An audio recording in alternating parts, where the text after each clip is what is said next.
You radio صدائے حریت جموں و کشمیر ہے۔ طارق محمود کولوں اپڈیٹ سنو۔ غیر قانونی طور پر بھارت کے زیر قبضہ جموں کشمیر میں بھارتی فوجیاں نے ظلم کو بازار گرم کر رکھے ہوئے ہیں اور بے گناہ کشمیریوں کو بے دردی کے نال قتل کو سلسلہ جاری ہے۔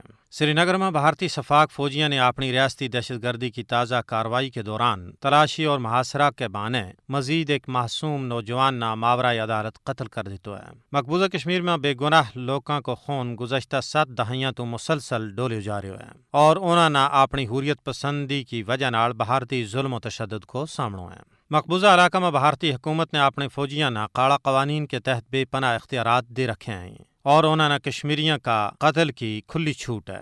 حال ہی میں مودی حکومت نے پیراملٹری کی مزید 200 کمپنی جموں کشمیر چلائی ہیں جڑو پہلے تو ہی دنیا کو سب تو زیادہ فوجی جمع واڑو علاقہ ہے۔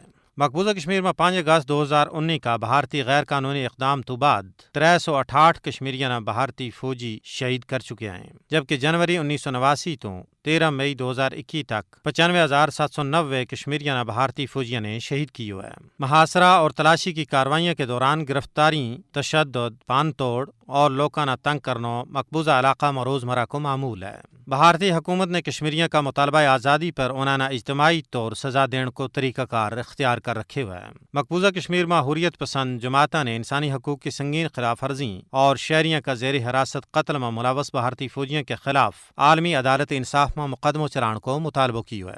انہوں کو کہنا ہے کہ 10 لاکھ تو زیادہ بھارتی فوج کی موجودگی مقبوضہ علاقہ میں ایک انتہائی افسوسناک صورتحال کی نشاندہی کر رہی ہے۔ مقبوضہ کشمیر میں بھارتی جارحیت کے باعث انسانی بحران پیدا ہو رہے ہیں، لیکن اس کے باوجود کشمیری بھارت کے آگے جھکن واسطے تیار نہیں ہیں اور ہر شہادت حق کی خود ارادیت کی جد و جہد میں ایک نو جذبہ اور ہمت پیدا کرے۔ کشمیری بھارت کی غلامی تو آزادی واسطے پرعزم ہے اور ہر طرح کی قربانی دینے واسطے تیار ہیں۔ مقبوضہ جموں کشمیر کی صورتحال عالمی برادری واسطے نہ صرف ایک چیلنج ہے بلکہ چروکنی دنیا تو فوری مداخلت کو مطالبہ کر رہی ہے۔